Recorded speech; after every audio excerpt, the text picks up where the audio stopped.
So before we get into the technical details about all these different algorithms you can use to schedule processes, I want to kind of introduce two new classes of algorithms that you probably haven't seen before. The first is what I refer to as a live algorithm. Now let's think back to what algorithms as we know. Algorithms as we know kind of are some stated problem, right? I give it some some stated solution, right? I give it some input. That program runs for a little while, right? Hopefully it doesn't take too long, and I get an answer, right? End of the day. That's kind of a standard algorithm that you guys know about. And if you actually ask people, they'll do things like, if you ask people something like, what is an algorithm, right? They'll tell you things like, an algorithm is something that terminates in a finite amount of time, right? Because somehow there's the idea, right, is if your program has an infinite loop, it really doesn't count, right? If it takes forever, it really doesn't count. That's typically what we hear about. Now, a live algorithm is kind of, throwing that out the window. A live algorithm is an algorithm that's meant to run forever. Because the issue is, right, in some environments, for example, an operating system, you just have this kind of ongoing, flood of data, right? So new processes are constantly created. We're not going to know all the program processes running ahead of time. And if we don't know all of them all ahead of time, how can we have some algorithm, right, that can look at them, right, and decide what to run when, right? We don't really have that option because we don't know everything in advance. And so that's where the idea of a live algorithm comes in. A live algorithm essentially is meant to run it's meant to run forever. It's meant to run quote unquote live, right? So as your operating system is running, your live algorithm is in there checking out all of the things that are running on your system and determining, in real time, what would be the most appropriate thing to do. So this is kind of a new sense, right? This is an algorithm that's not meant to stop, right? It's not meant to stop because the incoming data is not meant to stop either. In addition to kind of scheduling operating systems, another place you'll see this is, for example, maybe in embedded devices, right? So you have embedded devices that are maybe meant to constantly monitor something, right? Maybe they're trying to keep some sort of a process within bounds, right? You can picture there's manufacturing going on, right? Or sensors in a vehicle. If it's something, right, that basically is ongoing for, forever, that's going to be a live algorithm, right? It's not meant to ever end. It's just meant to kind of keep step, right, with the incoming data.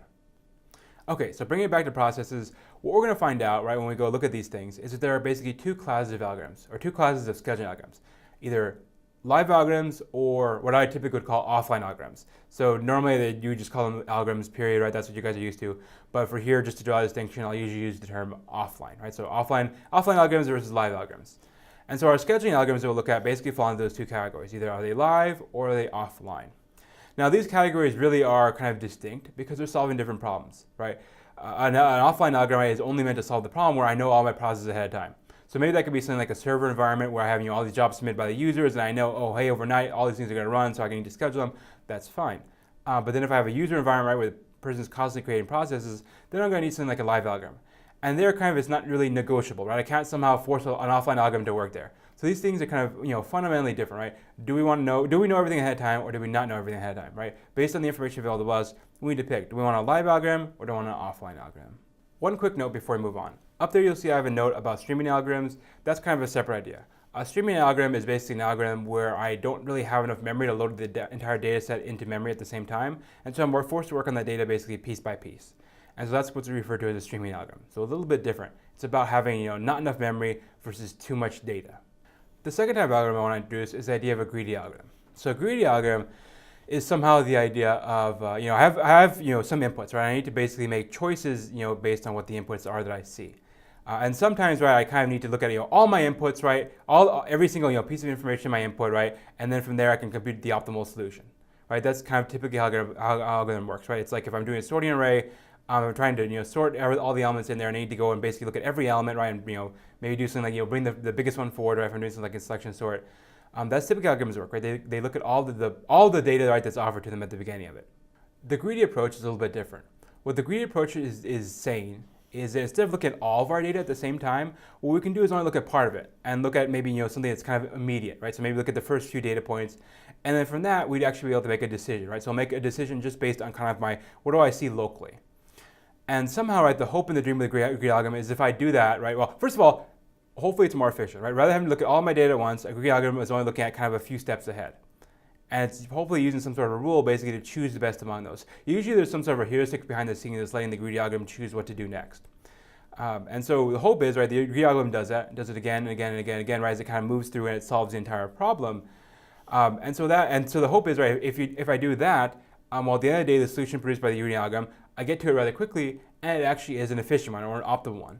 Sometimes what happens, right, when you design an algorithm, right, is you can't do this kind of local thing, right? Just make choices locally. You have to make them globally. Otherwise, you kind of get lost, right? You go off the track, right? Like the sorting algorithm, right? It's hard to find, unless you look at all the data, right? It's hard to find out, what is going to be the first piece of data that should be moved forward, right? To be the smallest thing or whatever. It's hard to tell that. Because there, right, we basically need to have some global information, right? We need to know that, for all the data in there, right, this is the smallest thing, or this is the largest thing. Versus greedy is saying, take the approach of, oh, just look at a few points of data and then pick the best among those, right? And then do it again and again and again and again and again, right? And so this is kind of a new kind of design technique, right? Somehow, right, we're using the term here greedy to basically to say that, oh, you know what, I'm not going to care about this, what happens in the future. I'm going to be greedy right now. I'm going to pick the thing that's best for me right now, right? And I'll do that again and again and again. And the hope, right, is that if I have a properly engineered greedy algorithm, well, then all of those little greedy choices that I made, we're just working on these little things. Well, eventually those will accumulate, and I'll actually get the answer, overall that is kind of the best thing. And so that's kind of one idea here, right? Is this notion of a greedy algorithm. And greedy algorithms, right, we'll basically see them in terms of sorting because, like, oh, hey, some algorithms, right, that are live, well, our live algorithms, they don't know everything up front, right? They can't, know that in the future, right, this process is going to appear, and so really I want to wait and I want to be able to schedule that when it shows up. They can't tell all of that in advance, right? So they're really being greedy, right? They have some set of processes they know about today. Based on the process they know about today, they'll pick one and they'll run it, right? That's being greedy, right? Because we don't have kind of knowledge of everything that's yet to come. So all the greedy algorithms, all the live algorithms we're going to talk about, and there's really just going to be one key one. All of them have this greedy approach, right? Meaning that they make kind of these local decisions. Hope again, right, is that at the end that those local decisions will kind of generate an optimal solution for the whole thing, right? If we kind of make our little choice, on a little data set, in a clever way.